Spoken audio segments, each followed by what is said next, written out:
Assalamualaikum warahmatullahi wabarakatuh. Perkenalkan, nama saya Asri Dwi Rahmayanti dengan NPM 0321180081, jurusan Pendidikan Bahasa dan Sastra Indonesia, Fakultas Keguruan dan Ilmu Pendidikan, Universitas Pakuan. Tujuan saya untuk membuat video ini yaitu untuk memenuhi mata kuliah micro teaching dengan dosen pengampu Profesor Dr. Haji Eri Sarimana, MPD. Selamat menyaksikan. Terima kasih. Wassalamualaikum warahmatullahi wabarakatuh.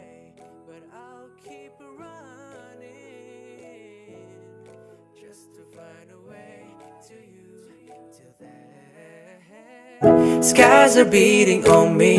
Why'd you leave me lonely? Feeling white and stony. Now I'm stuck and wondering where I ever went wrong. How could I be strong?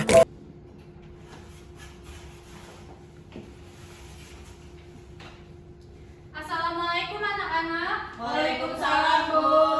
Selamat pagi semua. Pagi, Bu. Sebelum memulai pembelajaran kita hari ini, Ketua kelas silakan pimpin doa.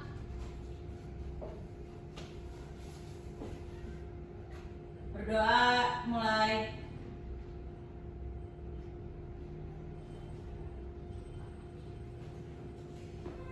Berdoa selesai. Sudah, Bu. Ya, terima kasih.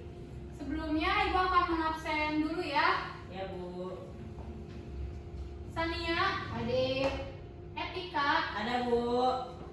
Imam, Ada. Rizky. Rizky sakit, Bu.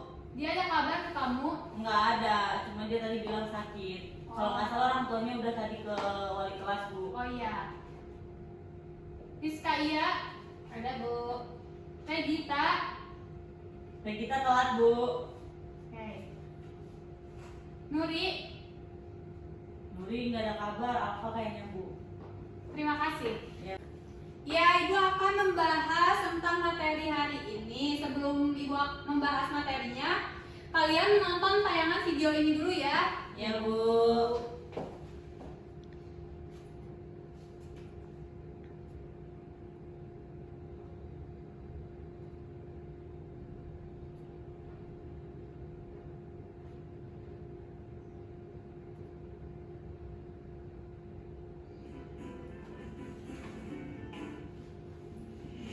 Kayaknya lagi zamannya gunung-gunung zaman sekarang itu untuk saling lomba meletus. Faktanya dari 1.500 gunung berapi di seluruh dunia, ternyata jika dirata-ratakan, hampir setiap minggunya ada aja gunung berapi yang meletus. Tapi pertanyaannya, kenapa gunung berapi itu perlu meletus? Apakah gunung berapi itu memang perlu meletus seperti halnya anak ABG yang baru meletuskan jerawatnya? Pendeknya, semua itu terjadi karena adanya tekanan dari bawah yang membuat gunung kemudian meletus. Tapi kenapa ada tekanan dari bawah? Tekanan dari bawah itu ada karena jauh di dalam isi perut bumi tersimpan sesuatu yang sangat panas. Jauh lebih panas dari goyangan dangdut yang suka ada di YouTube. Nah, karena inti bumi itu panas banget, singkatnya panas itulah yang memberikan tekanan ke atas, yang kemudian membentuk gunung berapi, dan saat nggak bisa nahan tekanan lagi, maka gunung berapi akan meletus.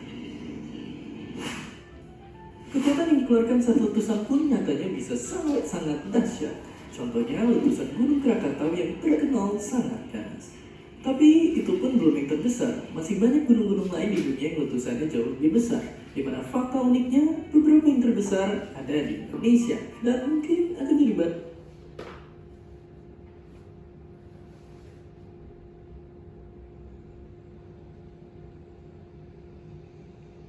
di episode lain selanjutnya.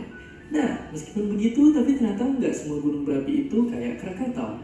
Ada juga gunung lainnya yang bisa tetap stay cool waktu lelehan dari perut bumi keluar dari kawahnya, yang bahkan beberapanya bisa ditonton dengan santai. Perbedaan ini bisa ada karena beberapa faktor pemicu letusan gunung berapi. Makanya bentuk gunung berapi beda di Indonesia, beda juga di Hawaii.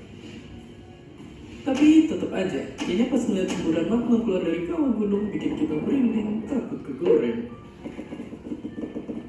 Tapi tunggu dulu. Percaya nggak percaya, saat musibah terjadi bukan lahar panaslah yang membuat banyak orang mati, tapi justru semburan awan panas khas gunung berapi di Indonesia lah yang membunuh banyak orang saat musibah. Dengan kecepatan yang mendekati kecepatan suara dan suhu yang bisa mencapai 1000 derajat Celcius, pasti tidak ada satu hal pun yang bisa selamat dari bencana. Dan untuk melengkapi episode kali ini biar puas, tonton juga simulasi eksperimen gunung berapi meletus di channel Koharo TV biar makin kebayang bagaimana proses gunung meletus. Jadi balik lagi, setelah tahu bahayanya, jangan tetap nekat untuk melakukan hal yang aneh-aneh sama gunung berapi. Seperti biasa, terima kasih.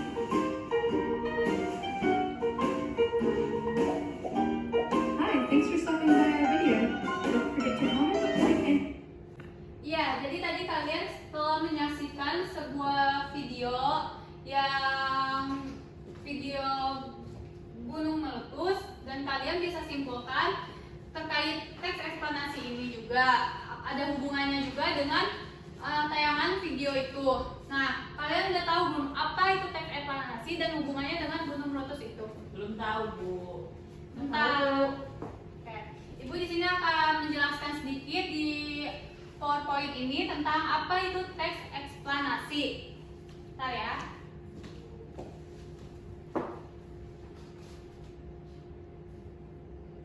Nah, di sini ada teks eksplanasi itu ada pengertian, ciri-ciri, struktur, aspek kebahasaan, langkah-langkah dan pola pengembangannya.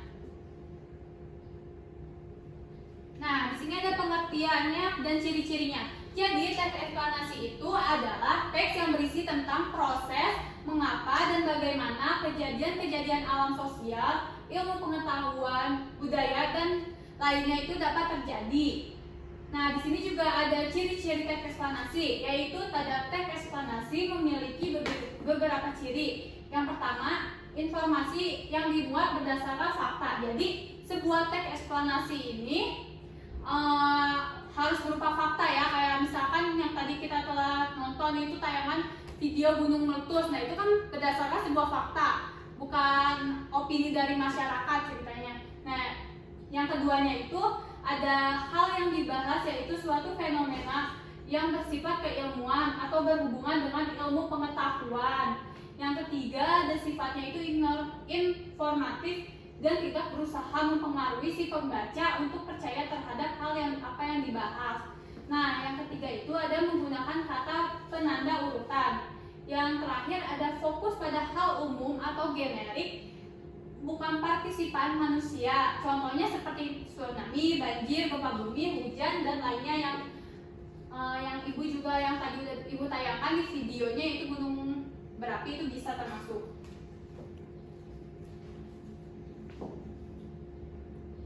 Selanjutnya, ada struktur teks eksplanasi, yaitu dibagi menjadi 3 struktur. Yang pertama ada pernyataan umum, yang kedua ada urutan sebab akibat, yang ketiga ada interpretasi. Apa sih itu pernyataan umum? Ada yang tahu? Silakan kita baca. Di bagian pernyataan umum ini, sebuah teks eksplanasi menjelaskan tentang gambaran umum atau fenomena atau peristiwa alam yang akan dibahas. Yang keduanya?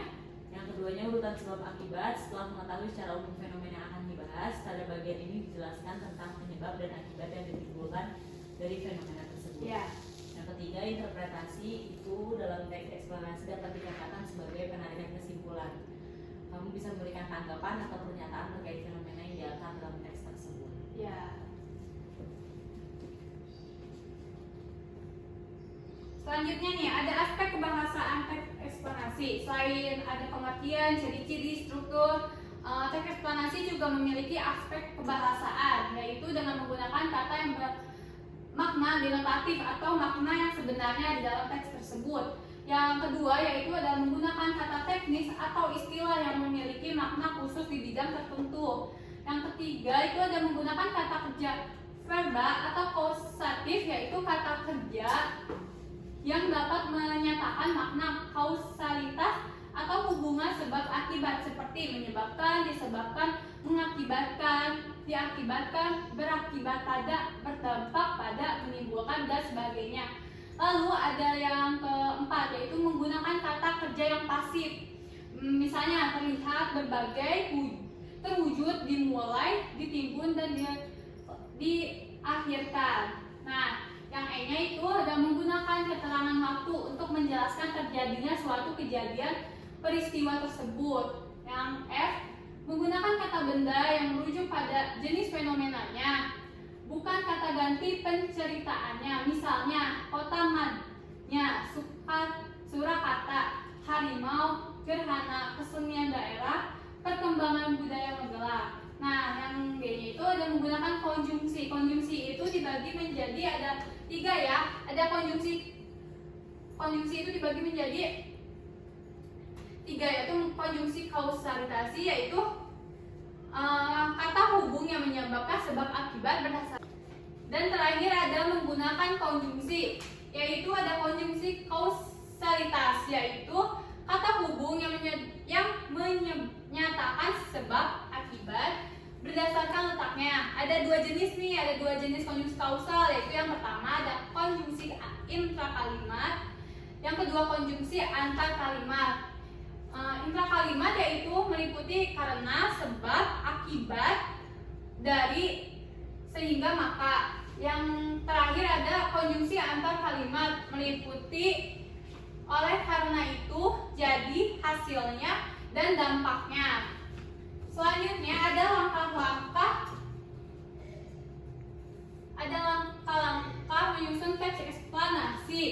Ada 3 langkah-langkah menyusun teks eksplanasi. Yang pertama yaitu ada menentukan tema. Sebagaimana kita ingin membuat teks, pasti kita akan menentukan tema terlebih dahulu. Apa itu menentukan tema dan bagaimana? Alasannya silakan baca. Tentukanlah jenis eksplanasi apa yang akan dibuat, misalnya tentang fenomena alam berupa proses terjadinya hujan, tsunami, gunung meletus, atau gerhana matahari. Selain itu, juga dapat berupa fenomena sosial seperti proses terbentuknya paguyuban, proses terjadinya urbanisasi, kemiskinan, dan sejenisnya. Ya, yang B-nya itu ada menuliskan ide-ide pokok berupa topik yang dapat dikembangkan. Setelah menentukan tema, kalian juga dapat menuliskan ide-ide pokok dulu terlebih dahulu, lalu kalian dapat dikembangkan. Setelah itu ada bagian mengumpulkan bahan. Mengumpulkan bahan ini, tulisan eksplanasi dapat diperoleh dari berbagai sumber. Bisa dari media seperti internet, kayak gitu, buku, apa aja, pokoknya sumbernya banyak, luas. Dan seperti penguatan menulis, internet, buku, pelajaran, atau penelitiannya langsung di lapangan juga bisa. Dan yang terakhir ada langkah-langkah yang menyusunnya masih ya. Langkah-langkah menyusun ini masih ada menyusun kerangka teks eksplanasi. Tadi selain itu ada juga kita menyusun kerangka teks eksplanasi. Apa itu menyusun kerangka teks eksplanasi dan bagaimana caranya? Menyusun kerangka berarti memecahkan topik ke dalam beberapa subtopik, lalu menyusun secara sistematis dan logis. Kerangka eksplanasi dapat mengikuti pola, yaitu pernyataan umum, deret penjelas, dan interpretasi. Yang tadi ini, yang pernyataan umum, deret penjelas, interpretasi ini tadi termasuk ke dalam struktur teks eksplanasi. Nah, yang lainnya itu mengembangkan kerangkanya. Pada tahap ini, kerangka dikembangkan menjadi teks eksplanasi yang utuh dengan memperhatikan struktur dan kaidah kebahasaan yang tepat. Dan tadi juga sudah dijelaskan ada kaidah kebahasaan juga dalam sebuah teks eksplanasi. Nah, yang terakhir ada menyunting teks yang telah disusun. Pada tahap ini tujuannya untuk mengoreksi kesalahan-kesalahan yang mungkin terdapat dalam sebuah teks tersebut.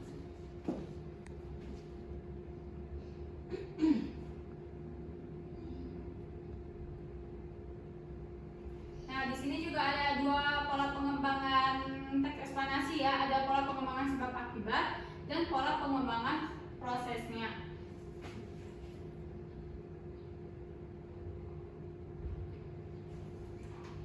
Nah, Ibu akan tambahkan sedikit.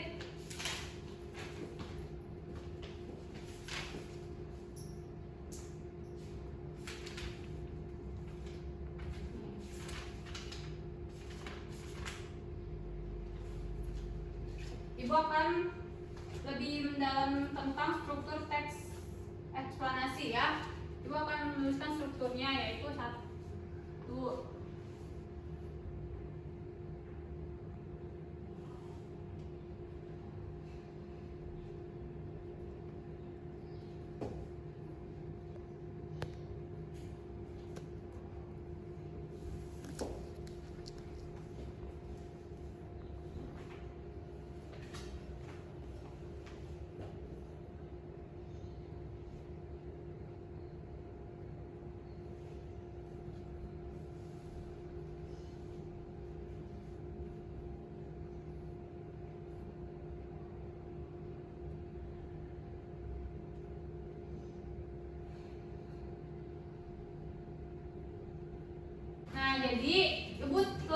menjelaskan tentang ciri, kaidah kebahasaan, pengertian, struktur, langkah-langkah untuk menyusun teks eksplanasi.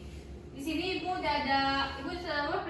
sudah menulis ada pernyataan umum, urutan penjelas, penutup atau kesimpulan. Nah, sekarang ibu akan memberikan tugas kepada kalian secara individu mengenai teks eksplanasi ini. Ibu sudah ada teks eksplanasi ini, kalian tentukan saja pernyataan umumnya, urutan penjelasnya, dan penutup atau kesimpulannya dari teks eksplanasi ini secara individu ya. Ibu kasih waktu kalian 5 menit dari sekarang ya.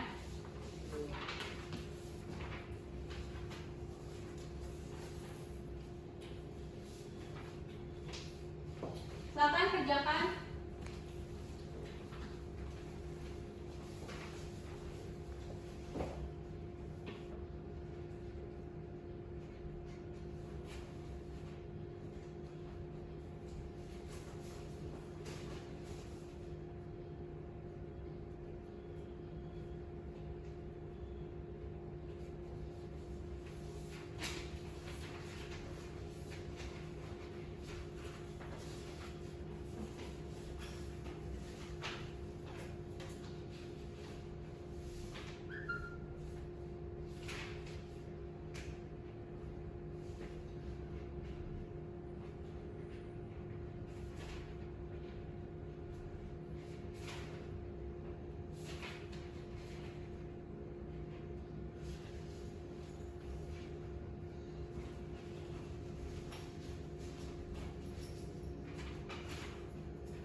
Ya, waktunya sudah habis.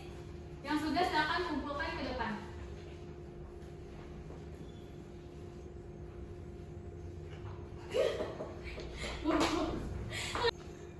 Ya sudah, kalau yang sudah silakan kumpulkan tugasnya ke depan. Kasih nama nggak Bu? Dikasih ya, kasih nama dan kelas kalian. Iya Bu.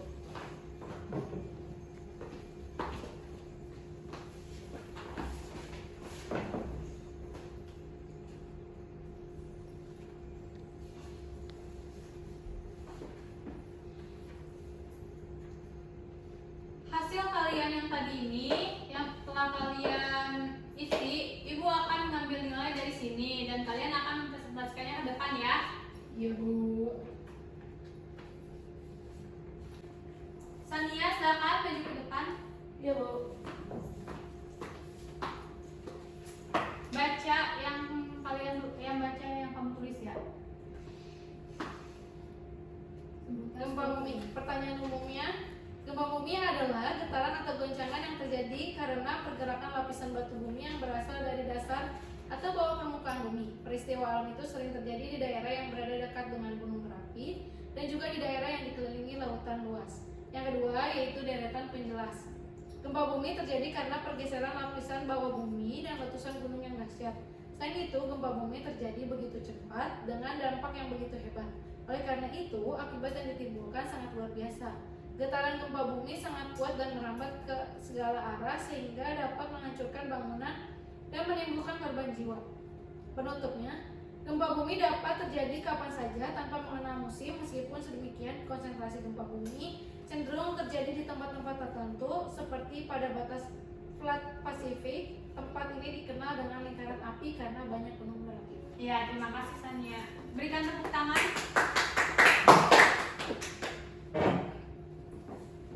Ya, jadi yang tadi Sania telah kerjakan itu pernyataan umum. Jadi pernyataan umum itu kayak awalan dari sebuah teks eksplanasi tersebut ya. Jadi kayak mengapa sih apa sih gempa bumi itu? Kalau misalkan urutan penjelasnya itu kayak gempa bumi itu terjadi karena apa dan disebabkan oleh apa. Dan yang terakhir yaitu penutup atau kesimpulan, yang berarti kesimpulan yang dari teks eksplanasi itu apa. Nah, setelah ibu membahas teks eksplanasi ini semua, apakah kalian sudah mengerti? Sudah Bu. Bu. Ada yang ingin ditanyakan tentang teks eksplanasi ini? Tidak Baik. cukup. Ya, baik. Setelah itu, Ibu akan memberikan latihan tugas kepada kalian tentang teks eksplanasi. Jadi, tugasnya itu kalian membuat sebuah teks eksplanasi beserta kalian tentukan ciri kebahasaan dari teks eksplanasi tersebut dan kalian harus dengan menggunakan struktur teks eksplanasi yang tepat. Ya, Bu. Pembelajaran hari ini kita sudahi saja, kita tutup saja tentang teks eksplanasi ini dan ingat tugasnya ya. Ya, Bu.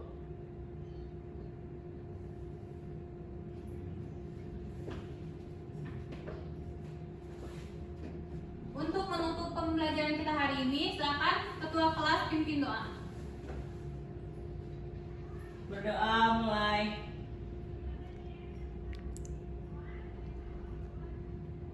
Berdoa selesai. Ya, terima kasih. Apabila Ibu ada salah kata, mohon maaf. Assalamualaikum warahmatullahi wabarakatuh. Waalaikumsalam